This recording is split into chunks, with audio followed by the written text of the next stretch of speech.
Salut tout le monde, salut tout le monde, salut tout le monde, salut tout le monde, salut tout le monde. Installez-vous confortablement.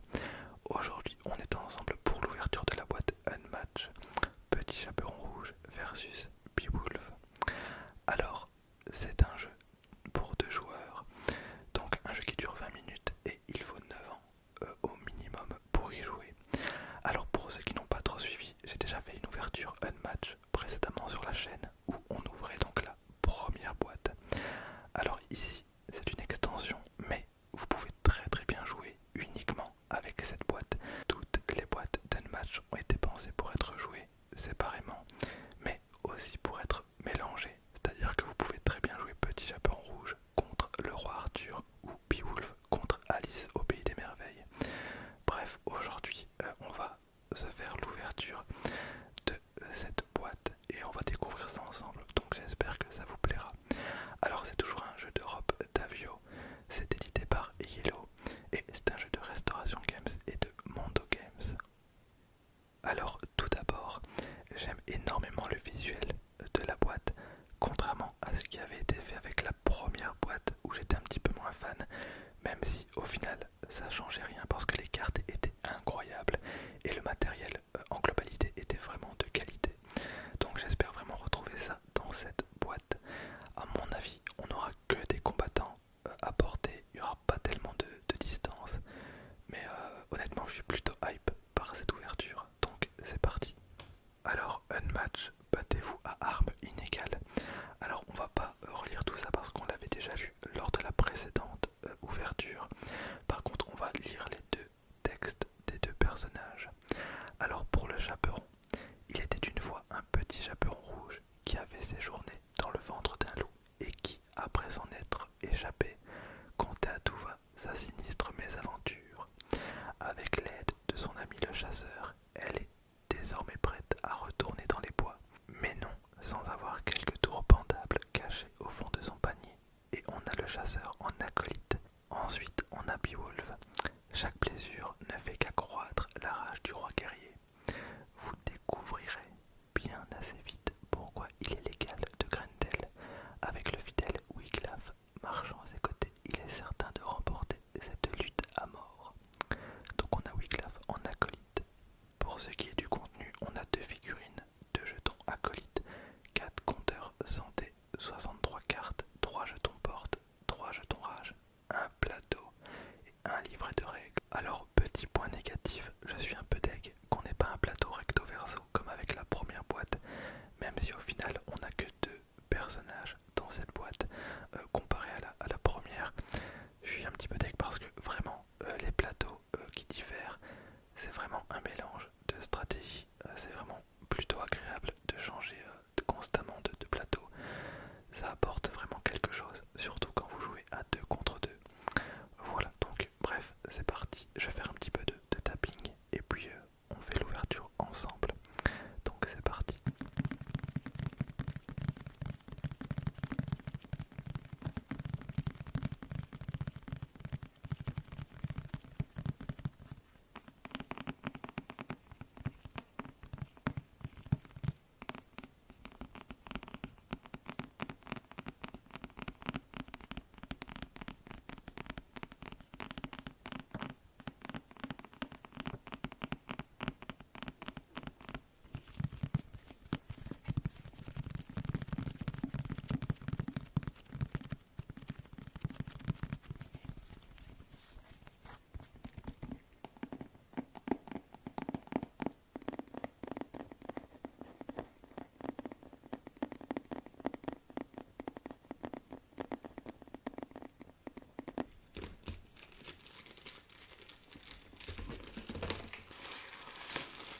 Ok, hop, voilà.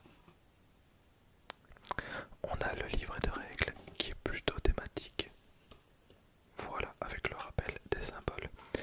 Alors on avait déjà plus ou moins regardé la fois dernière. Donc je pense que vous connaissez le but du jeu, le principe.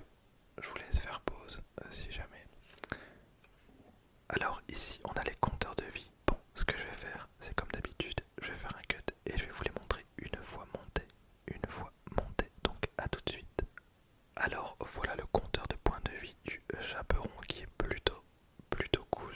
Elle peut monter à 14 points de vie, c'est son maximum. Et ensuite, voilà, au fur et à mesure où elle va perdre des PV, vous diminuez et ça sera la fin. Ensuite, on a le compteur du chasseur donc, qui lui peut monter à 9 PV. Comme tous les acolytes, il a moins de PV du coup, mais peut être très utile lors de la partie. Ensuite, on enchaîne avec le compteur de Beowulf, hop, qui lui peut monter à 16 points de vie. J'aime beaucoup les couleurs, donc voilà, même principe, vous descendez en fonction. Et on termine avec Wiglaf, qui lui, comme le chasseur, n'a que 9 PV avant de descendre, etc. Voilà donc Wiglaf. Alors, entre-temps, j'ai été un petit peu checké dans le livret de règles parce qu'on a des jetons porte et je voyais pas trop à quoi ça pouvait servir et dans quelles circonstances. Et en fait, c'est vraiment plutôt cool. Ça va jouer sur la map. Alors, je vais vous lire très brièvement donc ce que ça fait. Plateau de jeu porte. Le plateau dispose de 3 emplacements porte. Au début de la partie, les portes sont ouvertes. Mettez donc de côté les jetons porte. Un combattant peut ouvrir ou fermer une porte lors d'une action manœuvre, mais pas lors d'autres effets de déplacement. Par exemple, l'effet de la carte escarmouche. À tout moment, pendant une action manœuvre, un combattant peut fermer gratuitement une porte adjacente ou dépenser un point de déplacement. Pour ouvrir une porte adjacente, vous pouvez ouvrir et fermer autant de portes autant de fois que vous le souhaitez avec n'importe lequel de vos combattants. Vous ne pouvez pas fermer une porte si une grande figurine occupe les 2 cases, de part et d'autre de celle-ci. Remarque, il n'y a pas de grande figurine dans cette boîte. Lorsqu'une porte est fermée, ignorez toutes les lignes qui la traversent. Elle bloque les déplacements et les attaques. Elle annule l'adjacence. Et elle divise les zones.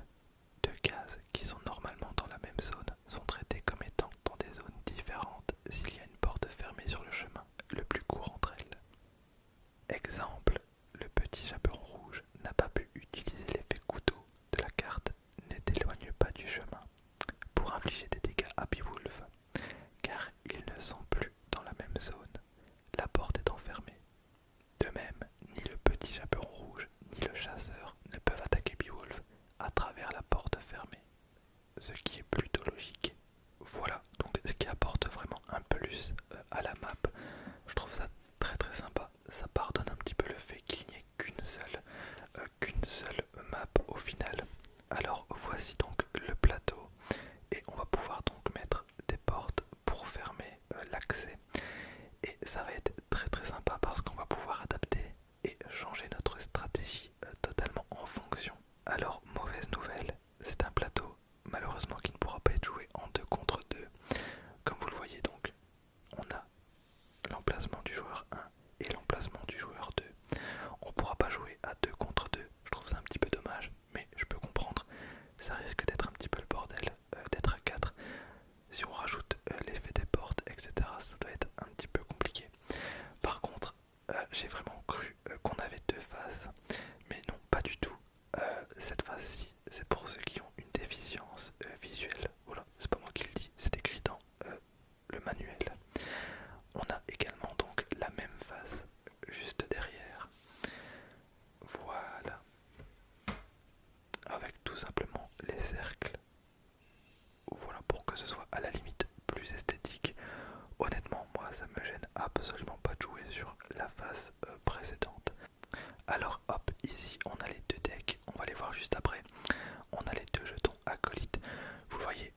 subit des dégâts, il gagne 1 de rage. Beowulf peut posséder 3 rages au maximum. D'accord, et il peut se déplacer de 2. Alors l'acolyte, c'est un attaquant de mêlée également. Ah, à mon avis, le chasseur, ça va être peut-être un attaquant à distance. Ok. Et la santé de départ est de 9. Ok, donc c'est vraiment un personnage assez bourrin. On va découvrir les cartes ensemble. Alors on va pas toutes les lire, hein, sinon ça va être très très long. On commence avec le roi guerrier. Juste en bas, vous avez le nombre de cartes qu'il y a dans le deck. Donc le roi guerrier, très bien, qu'on a 3 fois. Ensuite, une carte action, corne à boire en or, qu'on a 2 fois, qui permet de faire pas mal d'effets. En fonction du nombre de rages que l'on dépense. Héritage ancestral, qu'on a 2 fois. Les effets de cette carte ne peuvent pas être annulés. Ça a l'air plutôt cool. Pendant le combat, vous pouvez dépenser 2 rages pour donner à cette carte une valeur de 5. Vous pouvez dépenser une rage pour booster cette carte. Vous pouvez faire les deux. Ok, alors là cette carte elle plaisante, mais 0. Et on l'a quand même 2 fois. Ensuite on a le poème épique qui permet de gagner immédiatement 1 de rage. On a 3 légales de Grendel. D'accord. Alors je connais pas trop l'univers de Beowulf pour le coup. On a vigueur et courage 3 fois. Choisissez un adversaire, il se défausse de une carte au hasard. Gagnez autant de rage que sa valeur de boost. La valeur de boost elle est inscrite juste là. Ensuite on a vestige de bravoure. Pour l'instant on n'a pas de carte limitée à un seul exemplaire. On a prêt à en découdre. Prêt à en découdre après le combat, Wiglaf peut échanger de place avec Beowulf. D'accord. Donc on n'a aucune opposition attendue. Après le combat, si vous avez attaqué un acolyte et remporté le combat, vous pouvez dépenser 3 rages pour vaincre cet acolyte. Ok, donc on a cette carte 2 fois. Pour l'instant, Beowulf, il plaisante absolument pas. Après, faut vraiment... voilà, c'est vraiment circonstanciel. Mais si ça passe, c'est propre. Et comme dans tous les decks, on a 3 escarmouches. On a 3 feintes.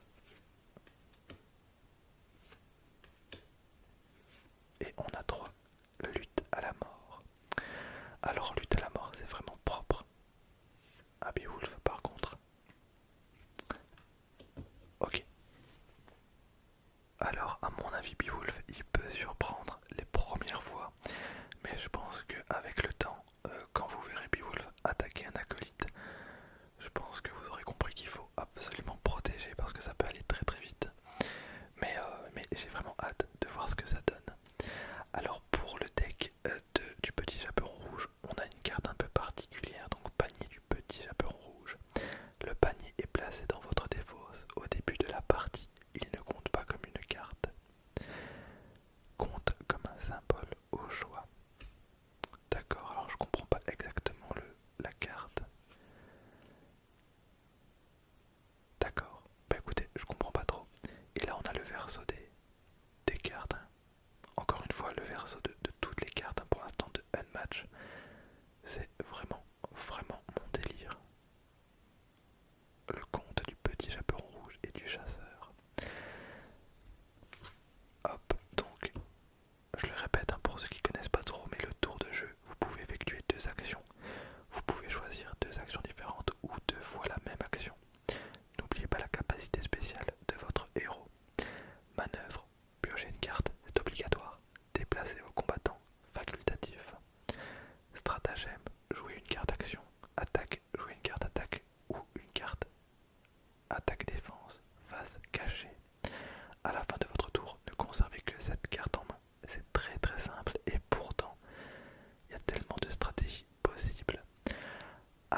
infligé au